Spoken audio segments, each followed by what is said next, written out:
to approve? So moved. Tim, second. Judy. Anybody want to make any changes or questions? No? All in favor? Aye. Any opposed? No? 7-0. We do have Madison Kelly here with us today, right? Our student advisor. Please come on down, Madison. Good to see you. Hope you enjoyed your February break. I did. Who doesn't, right? I know. I know. All right, so I do want to mention briefly that I was out sick for actually the majority of this month. I've actually only been to 4 school days this month, so don't have much to report on in the classroom, but I've definitely been keeping up with the work and all that, and I've seen a lot of stuff on the Fairport High Instagram, which I actually wanted to talk a lot about because I think there's been a lot of improvements there with at least a lot of great things being highlighted, such as the hashtag Spread the Raider Love, which is the focus for this month. Each month we do like specific challenges, and this month is all about spreading positivity on social media, which has seen a really positive trending, and a lot of people are partaking with it, which I think is wonderful. Something that the Fairport High Instagram actually posted was a picture of the staff writing little positive notes that are being put in the students' cafeterias and bathroom mirrors. So I've seen those a little bit around school from the small bit that I've been in school this month. But I just think those really do brighten someone's day, and just knowing that those are from the staff members, I think it's a really good message, and I wanted to point that out. And then also something that I saw was that the Environmental Club actually raised $400 by selling 14.5 gallons of hot chocolate, and that was for the Australian wildfire relief. And I thought that was really incredible that they were able to do that in a school setting and to be able to make a difference even from here in Rochester, New York. There was also a lot of trips over February break. One of those was the London and Paris trip, which I was supposed to go on but couldn't, unfortunately. But a lot of my friends went, and they had a wonderful time. They visited Big Ben and the Eiffel Tower, and they also were able to go to Harry Potter World. I don't know if any of you are fans, but had a lot of fun there. There was also the Costa Rica trip. Something I found really interesting was that they got to actually visit a school there, and one of my friends said that was pretty much the only Spanish speaking she really did on the trip, but she really enjoyed it, and seeing all the kids there and seeing the circumstances that they're in really opened her eyes, and she actually is considering being a teacher now from that experience, which I thought was really incredible. And also the Ireland trip, which we've done for many years now, but they just came back from their 2 weeks in Ireland, and just experiencing the school district over there and the differences and the culture there. I've heard lots of great reports from people just saying that they feel very lucky to have the connections with teachers that they do here, because over there it's a lot more strict, and teachers are teachers, so not usually friends, which I feel like we're very lucky here to have a great staff. But nonetheless, everyone enjoyed it from what I heard. And then also, in Costa Rica, they also went ziplining, which was a highlight. There's also been posters around the school that are called Take What You Need. So they have little slips on them that say positivity, love, patience, and the idea with that is that people can rip the slip of paper off and then keep it with them for the day, which, again, just spreading the Raider love and keeping that theme in. And then on a similar note, they have the carnation sales throughout the week before Valentine's Day, where people can buy flowers for either loved ones or friends, and then they're delivered in homerooms, which just bringing some love and positivity into the school, especially before and after break when people are either tired or not really ready to be back at school. But I've seen definitely a positive difference this month with focusing on that, and I think it's really important to point out. So yeah, thank you all. Good to see you again. Thank you. Thank you. Thank you, Madison. It's good to get a report on those things. We know that school experience isn't always positive for everybody, but to know that the effort's being made, thank you for sharing those. And love the fundraising. I know we do so much fundraising. I can't remember what the figure we kind of came up with just back of the envelope, but it's a huge amount when combined between all the different schools and everything that's going on that this district puts back into the community. It's wonderful. So thank you for being a part of that. And looking forward to seeing you in action, Brotherhood Sisterhood Week. I know you have a couple big moments, so congratulations. Thank you so much. Great. So that's a tough act to follow for President's Report, and I'm not sure I'll try much. 'Cause I'm overall not prepared, this month being very crazy for me. just with the newsletters that come out, though, reports, weekly meetings with Brett and the notes that come from those, to see all the activity going on in the district, it's, I think, generally obvious that nobody's sitting idle in the district, so that's a good thing. Did want to share, though, also, for anybody who might be watching, and Amy, thank you for letting us know that occasionally you watch, because we do wonder. You know, that the Wall of Distinction is now open for, what's the word? Nominations, thank you, that's the word I'm looking for. So just put it out there, right? And that's for anybody who's a staff of this district that can be nominated. And just like to make that known as far and wide as possible, right? That people can nominate anyone. Bus drivers and attendants, nurses, teachers, paraprofessionals, all the above, and more. So that's all I have. And anybody like to add? I will yield my time.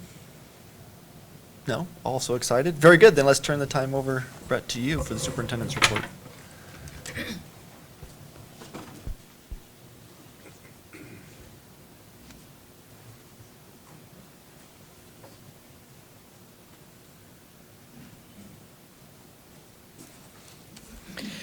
Thank you, and thank you to our Board of Education for giving me the opportunity to share the great joy and wonder in our schools. March is a special month on many levels for me. I think I was hired in March. I know I was hired in March 15 years ago as a principal of JP, and I was hired in March to be fortunate and blessed to be the superintendent of this incredible school district. And love and positivity, when I see and think of March and Fairport's version of March Madness. You know, Madison said it the best. I mean, you know, we do so much to spread that joy, and we work hard at it. There's a lot of it in the doing. We're certainly not claiming perfection. We are claiming a commitment to these enduring values. Brotherhood Sisterhood Week is where we speak about and we try to practice and celebrate the time-honored traditions of care. That is civility towards one another, awareness of all the differences in our world, respect, and embracing the differences. And these are themes that for 25 years we've made a part of our work here and our imperative here in Fairport. And I'm really proud and honored to be a part of it. Madison will be a featured keynote along with Josie Keller at our family, Josie Keenan, excuse me, at our family talk. I'm looking forward to having the board members see that great moment, and it was quite a powerful moment because you really, can hear a pin drop in that gymnasium. It will be a month where we celebrate the arts and celebrate the talents, the diverse talents. So as we're culminating our winter season, and we're starting and celebrating the performing arts. Here, I won't go through all of them, but the list is vast, and we're going to be putting on our website, what's up and coming for each week. So at this point, going forward in the very near future, so people can get a quick glimpse, and we'll be using our social media to feed people through that. So I appreciate, the good feedback there. But March Madness, we know it as basketball through the greater world, but in Fairport, I've always said it's done the way Fairport. And nobody else, I feel, does it. So thank you for letting me be a part of that. Thank you for giving us the platform to continue to work in this imperative of access, equity, and diversity. And over the past month, there's been a Monroe County Summit on Race that was on Wednesday before break. Kelly Weishar and myself, Kelly is our Title I coordinator, went to Webster, and there was Monroe County representatives from all the different districts. And I'm really proud that we have, again, it's in our DNA. It's nothing that I initiated. I support and I wholeheartedly embrace, and I'm honored to serve this imperative in Fairport. We're leaders here. Tonight, we have a group of administrators led by Cass Wheeler and Kevin Henshin, Kelly Weishar, teacher leader, Kevin Page, administrator, going to West Irondequoit on a Monroe County-wide address on addressing institutional bias in suburban schools. Again, it's really cool, comforting to know that this isn't just a Fairport imperative. This is a county and state imperative. I am on a state board now that focuses on access and equity and diversity in our schools. I'll be heading to Albany this weekend to be a part of that commission and continue our advocacy efforts as we enter into budget season. We have a district equity audit occurring, and we have an equity data team that met before break. We're really proud of this group. The day before break, developing a platform so we could process all the information that we're gleaning from the survey and the focus groups and forums that we had with our Gen Ready partner. This information will be shared to the district as a whole. I'll be asking the board to give me permission to use one of our workshops, hopefully the next workshop, to talk about where we are in this process and how we like to use the data, again, to forward our work and our next steps with this imperative. So stay tuned. And again, we have Kelly Weishar, Cass Wheeler, Leanna Watt, Kristen Larson, Karen Finger, Kevin Henshin, and Dennis DeRosiers, all part of that data team. Again, assembling all the data, collating it, getting it into usable format so it gets into our hands, it's workable, manageable, and it makes sense. And again, we'll be talking a little bit about that hopefully at the workshop in March. So looking forward to talking non-instructional budget as we head into this meeting. So thank you all very much. Thank you. Just verify, I did put that on the list several weeks back about the equity audit data, so it's for March.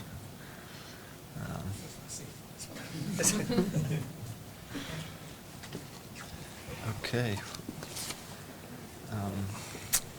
And I'm not on the page where the agenda is. Very good. So then that takes us to our treasurer investment update. Mr. Stevens. Okay, thank you and good evening. Tonight we have the treasurer and investment update for the month of December 2019 through December of 19.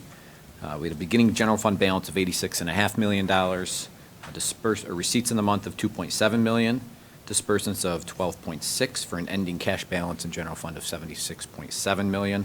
Of the $76.7, about $71.4 is invested in a mix of the T-bills, primarily T-bills, but insured cash sweep as well is in there. This is close to 93% of the overall cash balance. In terms of how it compares to last year, cash-wise, the district is ahead of last year, primarily related to taxes. Our tax levy itself is higher, state aid revenue, it's in timing of the sales tax payments and the cash flow itself. So, All right, and over 90% invested. That's Yep. about the highest number we've heard. It is, yeah. Last year at this point we were about 88, so it's keeps climbing. It keeps on balancing the flow of the cash and paying the bills. So Well, as rates are down, it's nice to have more invested, so Yes. it helps make up for it. Absolutely. Great. Mhm.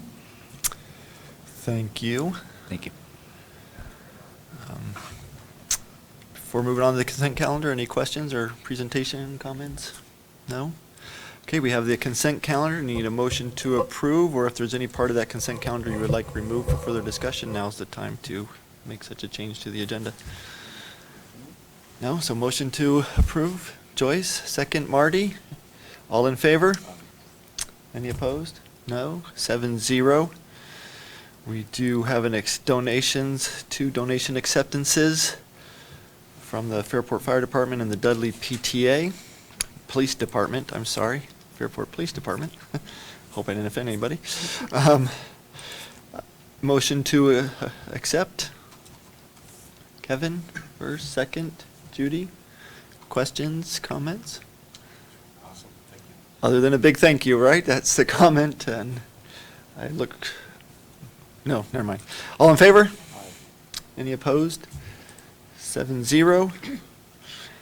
On to personnel actions. The first section is the instructional personnel actions. Need a motion to approve these recommendations. Marty, second. I'll second that. Oh, sorry. And any questions or comments? No? So all in favor? Any opposed? One abstention, so we have 6-0 and one abstention. Athletics, list of coaches for generally spring, right? Spring coaches, so motion to accept or approve. Kevin, second. Damon, questions or comments about that area? No, all in favor? Any opposed? No, 7-0. Non-instructional and civil service. Motion to approve. Marty, second. Joyce? Questions, comments? All in favor? Any opposed? No, 7-0. And then we have 3 memorandums of agreement. The first one between the district and FAA. Need a motion to, was that approve the memorandum? Move. Tim first, second. Judy? Questions or comments about this? Everybody had a chance to read it? May I just, Sure. if the board chooses to move forward with this, just wanted to mention Susan Wallace is in the audience as usual. Thank you very much for all your contributions and service. Well, it hasn't happened yet, but yeah. Sorry, might have spoke too soon. But make sure it's 7-0 or 6-0 or 4-3 even, right? All in favor? 7-0. Okay, the applause counts, right? Congrats, Susan, though, thank you. The MOA with the FEA, motion to approve. Tim, second. Kevin? Questions or comments here? No, all in favor? Any opposed? 7-0. And finally, with the FTA, transportation, motion to approve. Kevin, second. Judy? No questions or comments? All in favor? Aye. No opposed? 7-0. May I make one comment regarding personnel actions? Sure. Going back to the first one, the instructional, we had 16 teachers submit their letters of resignation or retirement. Thank you, Tim. And that is equal to hundreds of years of teaching experience. And having been one of those last year who did that, it is, it's a very surreal situation when you look back on a 30, sometimes 30-plus year career to think, wow, it flew by, and it's just a phenomenal way to spend 30 years of your life. And I applaud them for all the work that they've done, and all the children that they've worked with, and all the lives that they've touched in positive ways, and the times that they've reached out for everybody that needed that helping hand, that just that smile. And it goes back to what Brett said and what was stated by our student, that it's more, teaching is more than just going through the curriculum. And these people, when you read this list, they're all educators at heart, and it just warms me to know that they've been here in our midst teaching our kids. And I applaud them, and I thank them for all that they've done.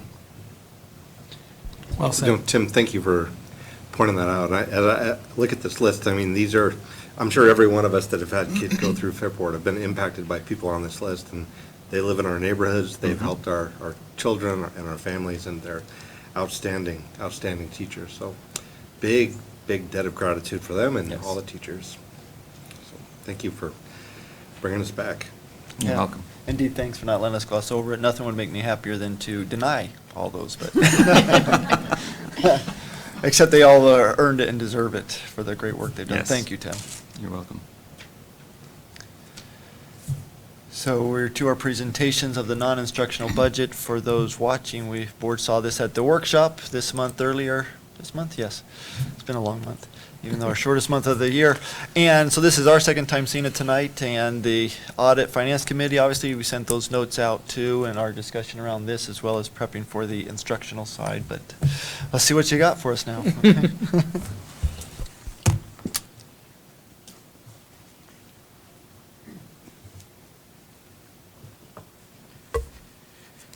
I would be remiss if I didn't mention that our friend and longtime servant Ross Chula, this is his last entrance or last opportunity to be a part of a board meeting. I know that you've invested so much into our schools, and always standing here ready and sharing your expertise. And in fact, I had to call him before this presentation. I was like, Ross, give me some details or the actual numbers of our actual square footage, and the number of acres, and we own, close to 400 acres of land, and on that land sits 1.2 million square feet of buildings, right? And of the 400 acres, approximately 125 of that, that's again 125 soccer, football fields, field hockey fields. 125 of that is managed by our buildings and grounds.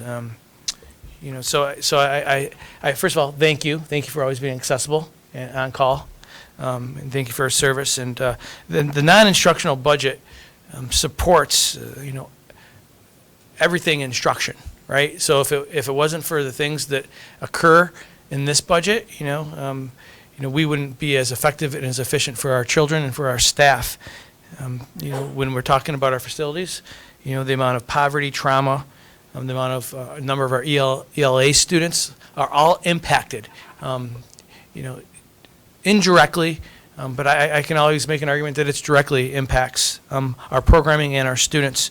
When you have a tax cap or a tax levy limit that allows us only, gives us a certain ability to raise revenue when we know the costs continually to escalate.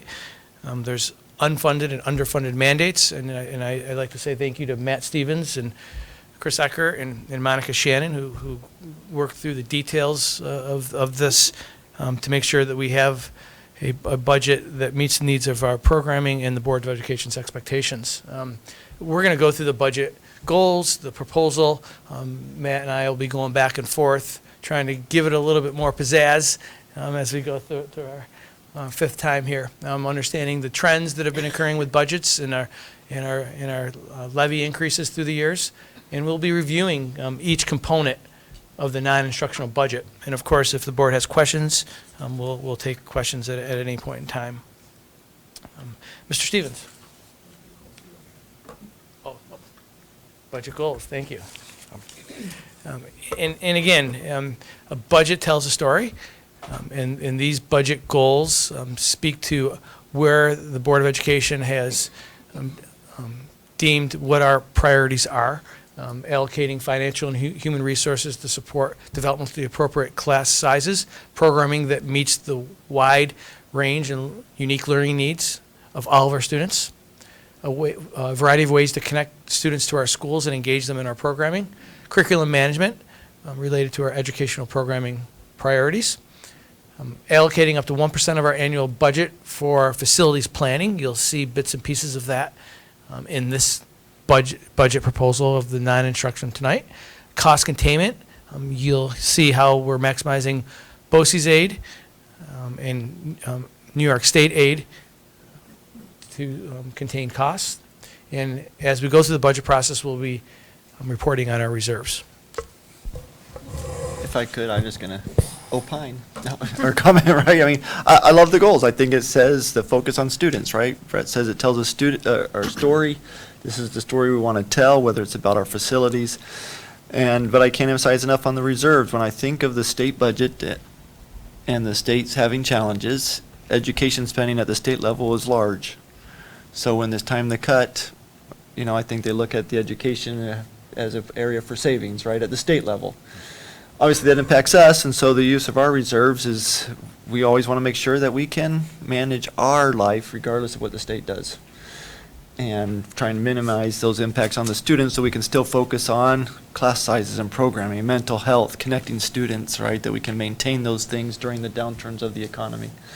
So anyway, I think the budget goals are right where we want them to be, tell the right story. So Pete, maybe before we jump in, we're not going to let you talk, Matt.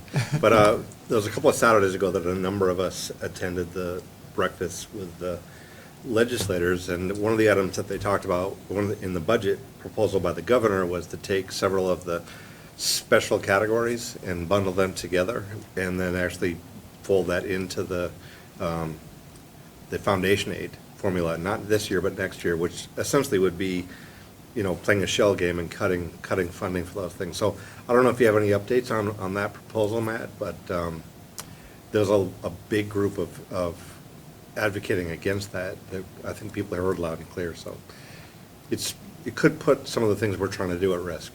Okay. Great. Well, it's a perfect segue into this slide here. So this is a quick summary of the governor's proposal. as it relates to school aid. So overall, it's about a 3% proposed increase to school aid, or $826 million for education. Within that, $504 million is related to foundation aid, or 2.5%. As that relates to Fairport, and there's several tiers now that the governor's developed for foundation aid.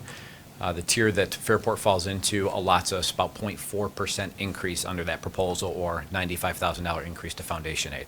Foundation aid, again, is our largest, it's our general operating aid as a district. It's not an expense-based aid or a categorical aid. This is the operating aid schools receive to run programs and support education in the district. A couple pieces of that, $50 million set aside for community schools. We've seen that over the past few years where that has continued to grow, that proposed increase of about $50 million to community schools. That is not applicable for Fairport. We don't receive any of that aid for community schools. As Mr. Buffum mentioned, there's a proposed consolidation of 10 expense-based aids into the foundation aid formula, and it's exactly what he said. It's kind of a shell game and makes it appear as though foundation aid is higher than it truly is for schools. It then impacts growth in future years as a whole by locking it in, and then how that percent would roll out, formula-based in future years. And those aids are listed here. So it's high tax aid, academic enhancement aids, excess cost aid that's related to students with special needs, BOCES aid, services aid, then our instructional material aids are the next four, and then charter school transitional aid. So the big pieces there for the district would be related to the BOCES aid and the excess cost aid and high tax aid. So those are the, the excess cost aid and the BOCES aid. So those are the main, two of the largest aids that Fairport receives that would get wrapped into that formula. And then a couple of the other pieces, $200 million for high need district foundation aid, and not applicable for Fairport. $72 million for expense-based aids.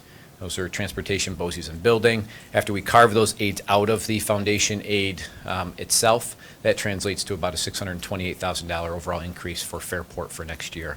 This is truly based on what the district spends in 2019-20 and how that drives 2020-21 aid. So those numbers are always reviewed throughout the year with projections of expenses throughout the year in terms of what that'll drive for next year's aid. A couple other pieces is to cap the aid amounts. We've seen this for a few years, to cap the aid amounts on expense-based aids of what's in the executive budget run. That's another proposal of the governor.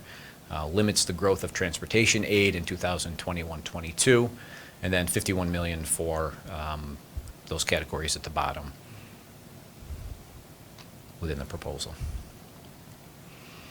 So just to go over some history of the district's state aid revenue budget, and I show a draft down at the bottom, which really is a combination of the $95,000 and $628,000 for the state aid. So you can see that from 1920 to 2021 for the estimate at this point in time.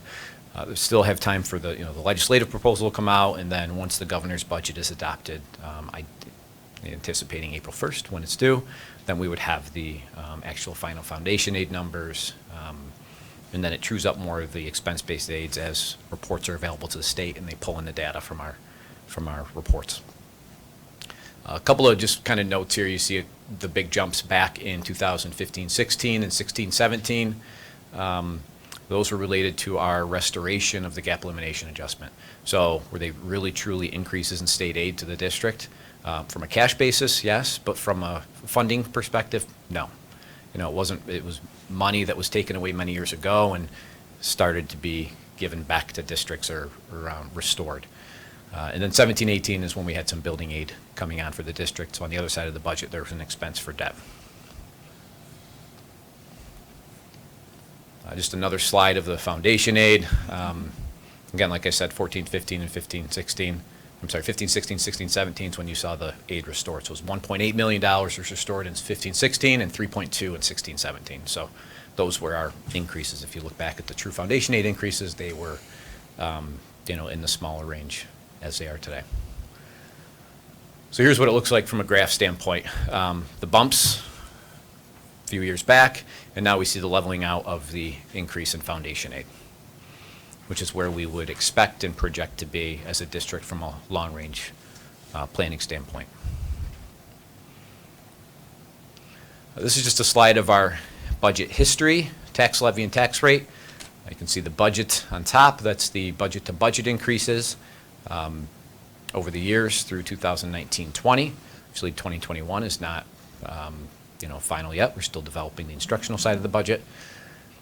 Tax levy, back in 2012-13 is when the tax levy limit was implemented. That was when there's a cap placed on the growth of the tax levy, 2% of CPI or less, or 2% or CPI, whichever is less. So it's just one calculation within the formula. The reason it can go above is because of exclusions related to debt service or changes in the pension contribution rates greater than 2%. In 2018-19, you can see there is a tax rate decrease. If we remember, that was the year that there was a large reassessment in the town of Perrington. So it'll have an inverse relationship. As the tax base grows, the tax rate will actually be lower than the tax levy. The Fairport's not bringing in any more money than what the tax levy set at. It gets adjusted on the rates for homeowners throughout the district. And here it is just graphed, another way to look at it. So the rate, again, the rate change really varies based on the assessed roll that becomes final. But the tax levy, you can see as the slight is in green. You can see that slight growth each year. We're approximately stable, slight growth. It'll all depend on the debt service and exclusion piece. That. And what is the levy rate this year? Right now, we're projected. We've got some figures from BOCES related to the BOCES capital that now just came on. So we're projected at about 2.25 for the levy. Yep. Yeah, that's that'll be fine-tuned throughout the process as we narrowed in on the pilot payments. Won't have that big of an impact to that number. So it's going to be right in that area. Now I'll transition back to Mr. Provenzano for. Thank you very much, Mr. Stevens. The components of the non-instructional budget include general support, transportation, community service, employee benefits, and debt service. The impact that these entities have on our programming and success of our district, as I was alluding to in the beginning, is pretty significant. If you think about the acreage, 400 acres, 1.2 million square feet of buildings, 125 acres to mow and maintain, a significant impact so our students can have high quality programming. Transportation, central administrations and support services, the cost of doing business, technology services, and of course employee benefits are all intertwined in the non-instructional budget. The first category of general support is the Board of Education. You'll see district clerk, district meetings. That's where we have our votes that we've established. The superintendent's office, and this includes supplies, equipment, and all the salaries included in that office. Same thing with the business office. Auditing and our treasurer. You'll see that those increases, the district clerk was increased, that line was increased because of the need for the full-time district clerk position for the Board of Education. The district clerk works for the board. Tax collection, continuing on with general support, purchasing, fiscal agent fees, legal. Our human resources department is in this category. In public information and services, one thing that we've learned throughout the last several years, especially when through our strategic initiatives, is we need to continue to share our narrative, share our Fairport story, and you'll see an increase in that line item for an additional communication specialist, but we'll be receiving BOCES aid on the other side of that. Again, instead of hiring that outright, we're using a BOCES service to accommodate that. And we're seeing an increased activity on our social media and sharing our information, and that was well documented through our last capital improvement project vote in December, where we were able to get our message out. Under general support, again, it's the operation of our plant and maintenance of our plant. Included in the operations of our plant, was a facilities planning initiative of safety and security, making sure that we completed a full audit. We've included in the operation of plant a security officer, or security director, I should say, to manage emergency response, to attend to professional development of those who are sentries, making sure our plans and our buildings are well coordinated. Again, a district of our size, one would think that this is a priority as well. You'll see increased dollars allocated for water testing. Again, New York State water testing, lead testing, and increased $100,000 for phones. Again, all of these decreased. Yes, I apologize. Decreased $100,000 in phones. Again, you'll see the maintenance of our plant, or of our physical plant. You'll see $665,000 allocated directly to the maintenance of our facilities, repairs, upkeep, and $600,000 for our district-wide project. We're recommending that the multi-purpose field be replaced because it's reached its useful life. Again, we put in $600,000 in that line item as well. We also have a building condition survey. Again, New York State mandated building condition survey that has a line item in there of excess of $350,000. That's why you'll see the 6.82% increase. Central printing and mailing remains flat. Central data processing and technology services, that's up 9.91%. That's our network costs, our technical support for computer systems. We have increased allocations for printing services, website work. We're going to be completely redesigning our website. We have $45,000 allocated toward that line item, and server hosting, where we again maintain a lot of our services and programs to support students and student management. These are all BOCES aidable, so that means we'll pay the dollars up front and receive aid the following year. The cost of doing business in Fairport, again, with our insurance and liability and student accident responsibilities, up 1.82%. And you'll see BOCES administration costs, again, which are all aidable. There is a BOCES capital improvement project that we made a decision on earlier in the year, and how we will be using our general fund to support our responsibility to offset the cost as a member of Monroe 1 BOCES. Hey, Brett. Could you just outline a little bit of those costs associated with Monroe 1 services we So, pay for? Mr. Stevens, you want to jump in, but at the end, in essence, Monroe 1, where we send 72 of our students, they are doing a complete renovation of their facility. And so how they pay for that is through their member districts. We are a member district, and districts throughout Monroe County 1, on the east side here, we are sharing the costs. And it's all based upon our usage. And our share came to the complete total cost of, the 2021 school year is the first payment for all the districts, and ours is about a little over $300,000. It gets spread out across the district by our, the regional weighted average daily attendance for each district, so it gets spread out among the components fairly equitably in those aspects. In the future years, in 21, 22, and 22, 23 is when the larger payments will be for each district, because that's when the construction work will take place. So unlike school districts that may bond for 15 years, BOCES capital work comes from the component districts for the expense, and school districts can choose whether or not to bond for it or to build it into their general fund.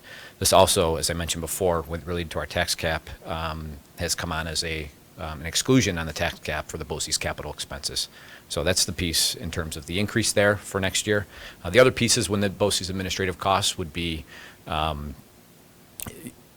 it's based on our enrollment and our share of all BOCES services. So it's the buy-in, so to speak, of the BOCES services as well as the capital and rent pieces that are paid by BOCES. So each district has their share of those items. Their retiree health insurance costs flows right into the administrative costs for BOCES as well. So just, you know, the running of their offices and all of those different pieces. And that's strictly because BOCES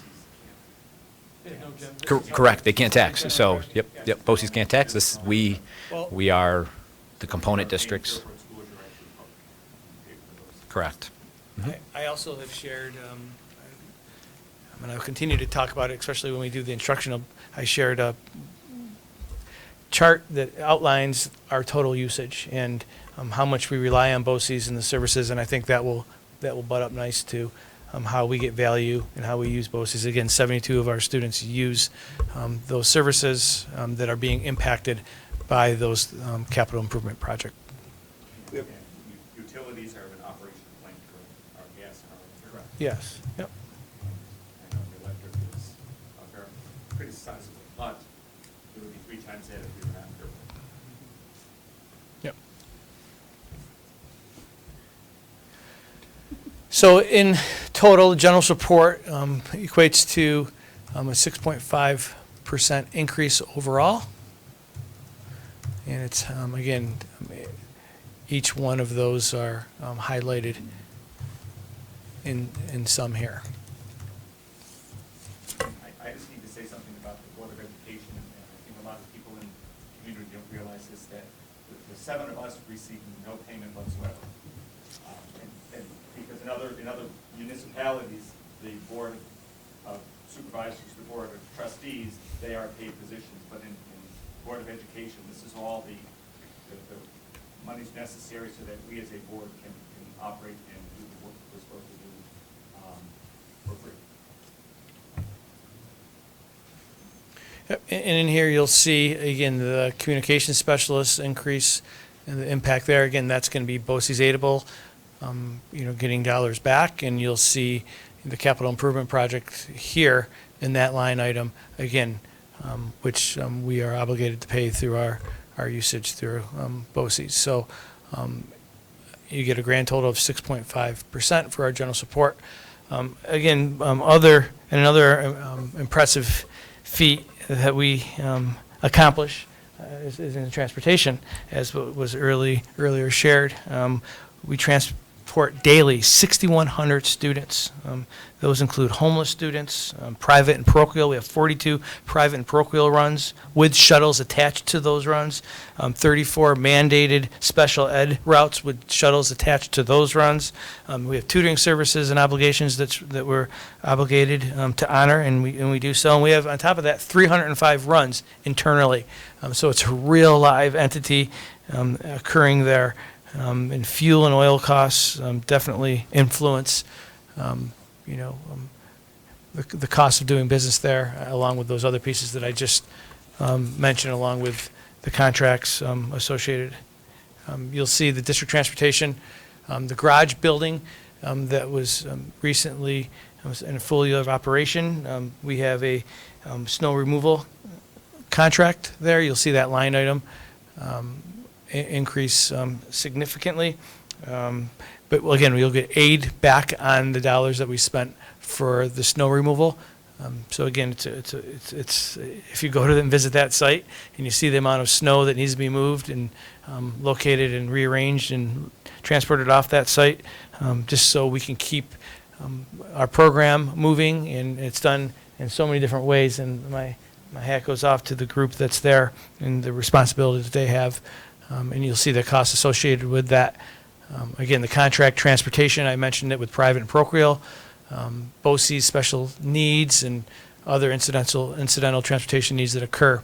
Those costs have increased. We have increased our contracts.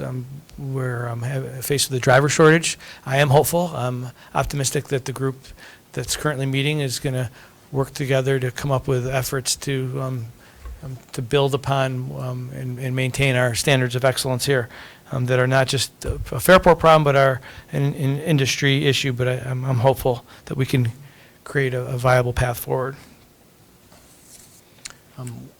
With the maintenance of our transportation center, we are looking to replace buses periodically. We're on a 10-year replacement cycle. I know the board, through our audit and finance committee, is looking carefully at options and looking to see if this is the best possible way, if we could stretch out and keep buses as we move forward, or do we need to continue to replace them? You know, at the last audit and finance committee meeting, this was a topic of conversation, and we'll keep you abreast. But right now, we're at a 3.3% increase there, and recommending replacing 11. Again, that number might change as we move through the process. And the cost of a bus minus the $37,000 trade-in is highlighted below as well. 1.3 million minus 37 for the trade-in.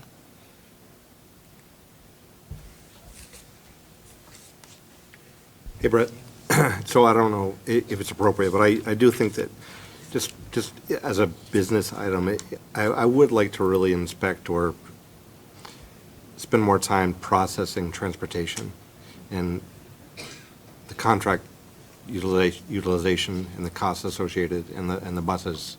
I think we need to really talk about that, and, you know, not now, but. Yeah, and this has been a point of conversation at the Audit and Yep. Finance Mhm. Committee meeting, and I think, you know, we'll definitely be bringing that forward, along with the impacts of possible resolutions moving forward. Yeah, just processing, specifically, you know, there's let me find it, but 130% increase in contract transportation, that's a huge number, right? So understanding, you know, why, and, I know what it consists of, but is there anything Yeah, we can do? we've lost 30% of our drivers Yeah. over the past 3 years, right? Right. And the amount of runs that I mentioned, the 305 runs, the 42 parochial runs, private parochial runs. Yeah, it's a dilemma that we're trying to manage, and that's the essence of the group that's meeting. I think Mr. Sliz and Mr. Forsgren are part of and Kevin are part of a group with our transportation team to talk about, again, not negotiate at this point, but just talk about ways that we could look at this differently and brainstorm opportunities to change the narrative. Because, yeah, there's nothing more than we'd want is to have our own drivers. When you do contract, Yep. I think it was stated perfectly that you do lose a little of that Fairport service that we're so accustomed to and the standards. Yeah, our mechanic service record is near perfect, right? Yeah, we have a massive investment here, right? Yeah. So, you know, I think that, you know, stemming this tide is something we really need to focus on. Yeah. The counterintuitive part, I think, was a bit of a surprise, was that the number of runs has increased despite us having fewer students. Some of that's related to regulation, increased special needs, or whatever they are. So we have more runs, which generally means smaller buses for some of them, right? It's just, and so those are some of the things that we were just getting to understand the problems, grappling with, and then again, what can attract a person to want to be a driver for us? You know, and though, again, ideating, because sooner or later, some of these will have to come down to negotiations with the bargaining unit. Yeah, no. Well, if you think about, that's over a $500,000 increase year over year, right? So, you know, is there something else we can do to invest? But remember, David, On- that offsetting that is we're paying less money to drivers. Right. Yeah, so So it's. Although it doesn't come Okay. through It doesn't like that. necessarily wash, but it's a lot less because we're paying less for our own drivers. Right. Because we don't have them. Right. right, so thank you, I was going to just add Now, that. that's not aidable, right? The It is contract aidable. transportation. Contract is Okay. aidable as well. Yep. Okay. So, and under the district transportation piece, embedded within those figures are salaries. So you only see a 0.36% increase there because of our staffing levels for drivers. Then indirectly, where it wouldn't necessarily stick out perfectly is on the health insurance side. So within the benefits for health insurance, the district's paying less because the drivers that are not being staffed, with the shortage, there's no health care expense associated with those employees as well. So, correct. Yep, retirement contribution, FICA Med, all those Okay, different yeah, pieces. So it flows throughout the entire budget in some Right. different areas. Okay, what's the rate of reimbursement on that $1 million? It's 70 some odd percent off the top. I Okay, think it's and around we'll, 70. so next year we'll get 700,000 Yep, back in the contract, yeah. But at the end of the day, Yep. Mr. Wall, you're exactly right. I mean, we want Fairport drivers, they know our community, they know our children, Yep. they know our expectations. Yep.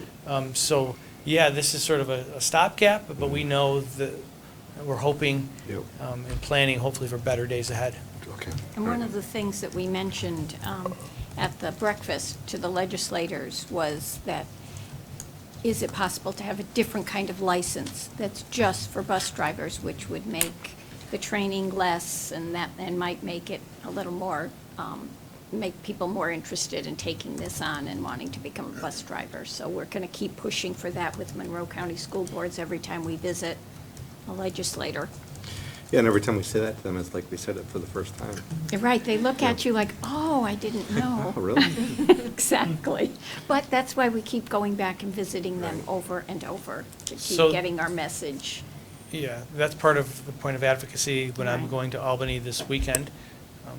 This on top of our foundation aid and capping on our expense-based aids are going to be points of advocacy. Again, this will be a continued conversation. We will definitely be sharing it. It's something that the board needs to be abreast of, and that's why there is a group working on it. Both the finance committee and transportation. Plus there's a transportation study that we should be getting very shortly. We're looking at the March workshop. Okay. Thank you. Buckle your, Thanks, that's next week, right? the 11th. Okay. Yeah, it's actually We have the retreat. pushed back. On Saturday, retreat workshop. Yep, gotcha. While we're there, it was moved to a Wednesday, right? The 11th is a Wednesday, Yep. so Yep. not typical Monday night.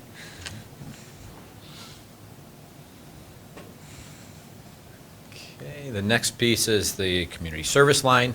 You can see a large decrease here, and looking at historical expenses and so forth related to our paying of our any lifeguards. I think there's been some program decreases and cross over the years. Many years ago, it was there was an individual that was paid straight out of the district's budget for these pieces. So now this is just simply on any of our evening activities related to lifeguards that can be offset by facility use fees as a whole. So you can see that down to $2,500 for next year.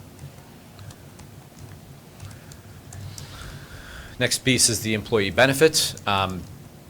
Related to the pension systems, employee retirement system, average rate estimated at 15% of salaries.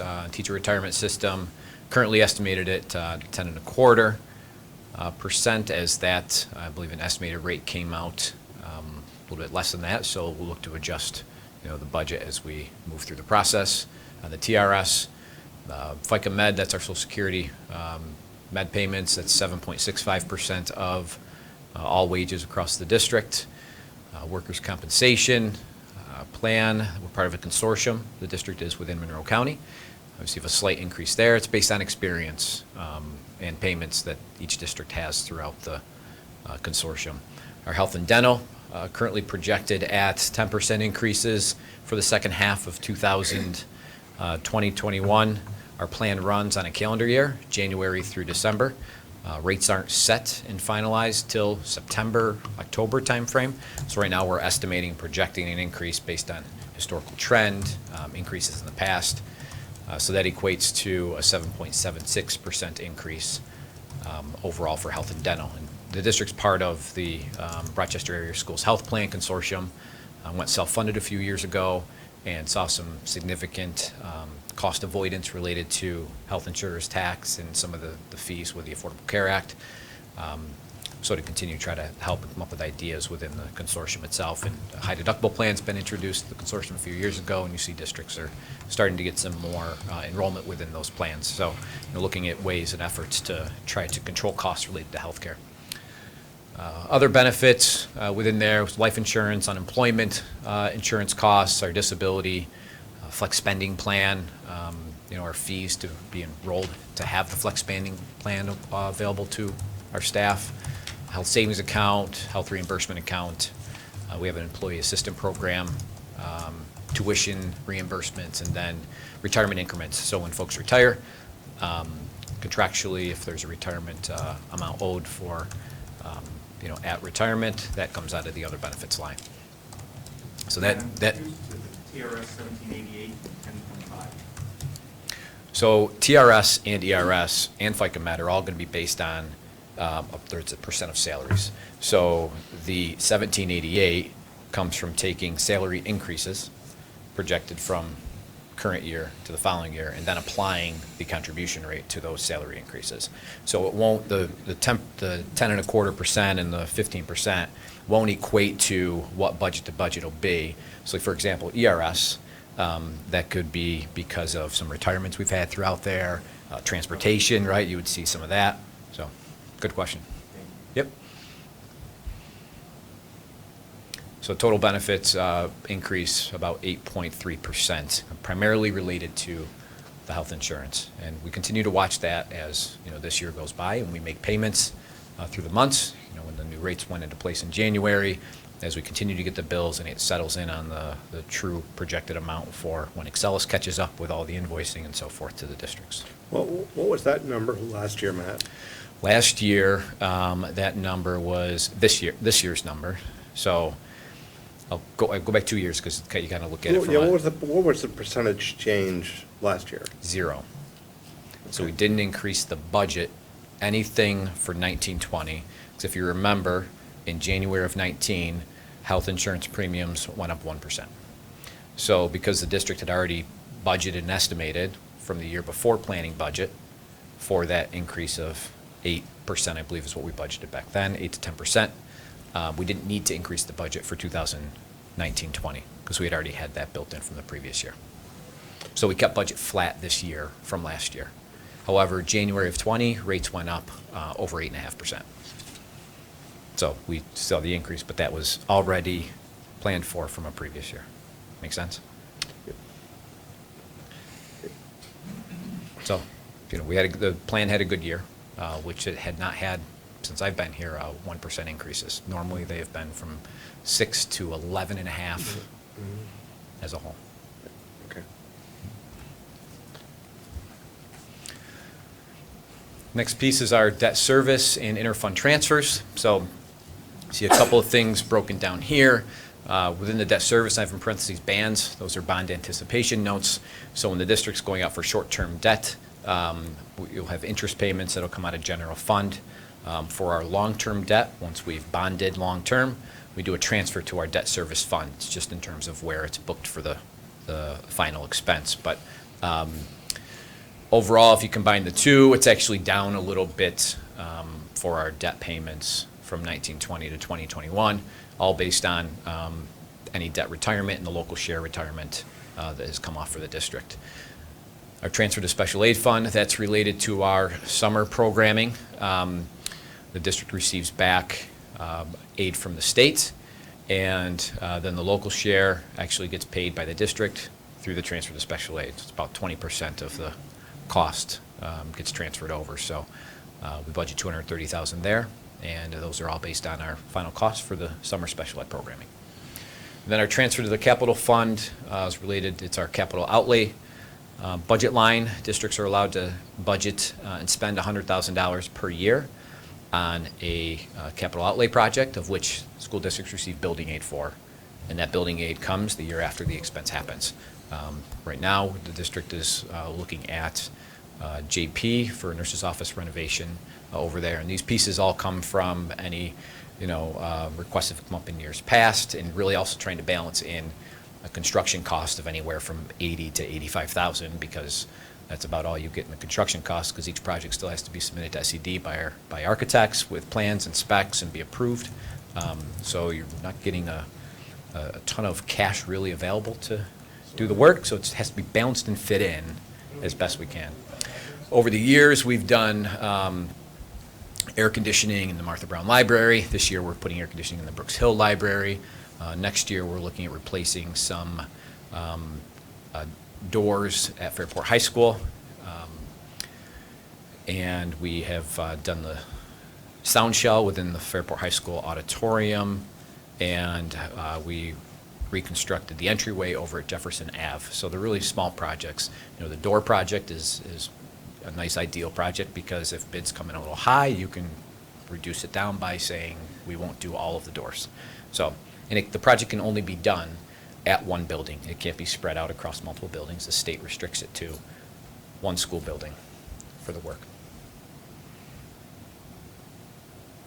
So overall, the change in the transfers, debt service and transfers, is a decrease of 1.33%, primarily related to debt. And that also gets reflected back over on the tax cap. So, you know, it all flows into the exclusions for the district. And then the, you know, summary, just combining all the different pieces: general support, transportation, community service, benefits, and the transfers, is about a 6.9% increase. As you can see, as a whole, out of the 4.3 million, most is related to employee benefits.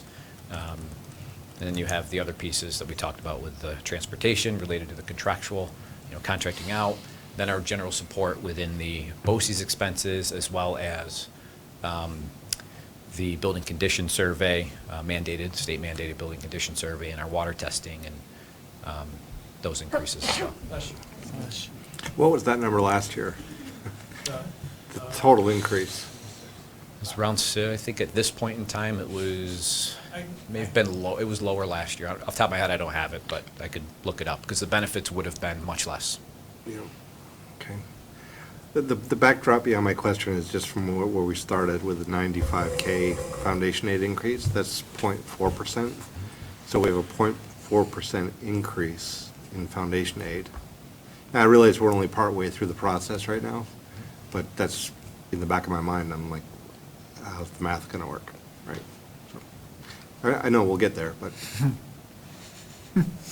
Got to work it out. Yeah.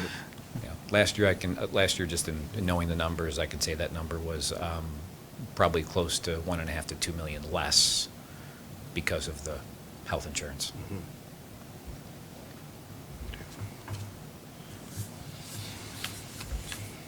Thank you very much, Mr. Stevens. March 17th, the fun really begins, because we can talk about our programming. And, you know, that has a spirit and an essence to it that we all can relate to. That's March 17th. Looking forward to sharing that along with our revenue support. And as those numbers get refined, that will be reflective in that March 17th report. April 21st, the final draft of our budget is due, and we'll be looking to adopt the budget on April 21st. May 5th will be a public hearing. Again, we will be reviewing the components, major components of the adopted budget. And on May 19th, there'll be a budget vote and board elections for 3 Board of Education seat incumbents. Terms are up for renewal. That's 3 Board of Education incumbent terms are up for renewal on May 19th at Joanna Perrin Middle School from 6 a.m. to 9 p.m. I'm looking forward to talking more about that as we move closer to that date, and it will be here before you know it. Although if I could add, then everybody loves a good budget meeting, right? March 11th at the workshop, we will see also the instructional side and be discussing it that night. Come on over. Workshop, yeah. Yep. Nothing like a good workshop. Thank you. Any other questions or comments about that? Right, okay. Back to the agenda. Thank you, Matt and Brett. That had a lot of, Matt and Brett, that had a lot of pizzazz.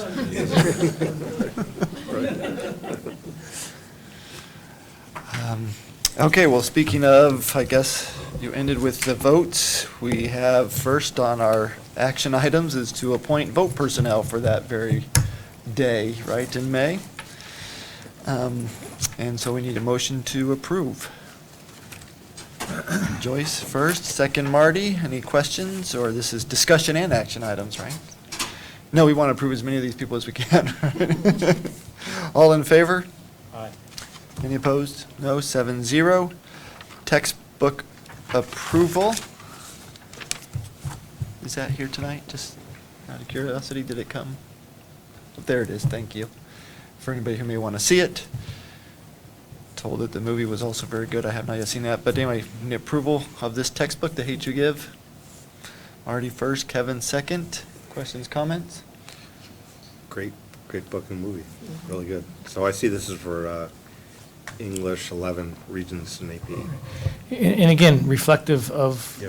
the expectations of building cultural awareness and competency with our students and of course, staff. So Yep, great. kudos to the board. All right, not a replacement, but an addition to. Okay, all in favor? Any opposed? No, 7-0. An SSP tentative agreement, which is school support personnel. We have gone over this in executive session, others understand it, right? But motion to approve. So moved.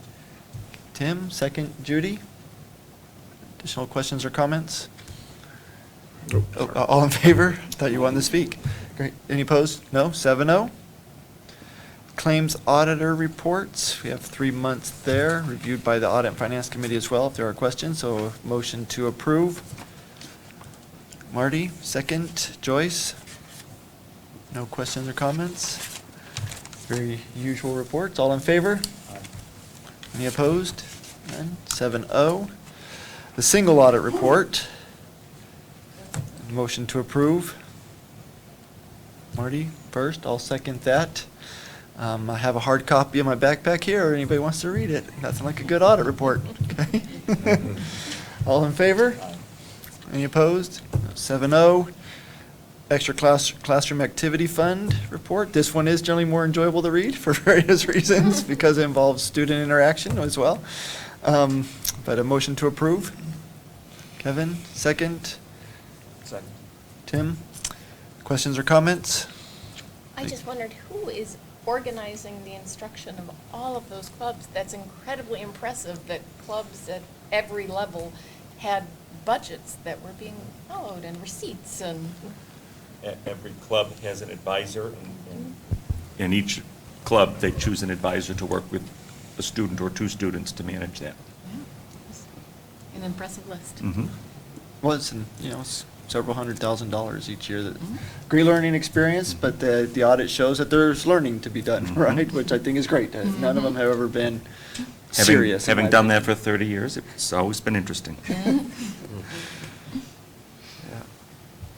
All in favor? Aye.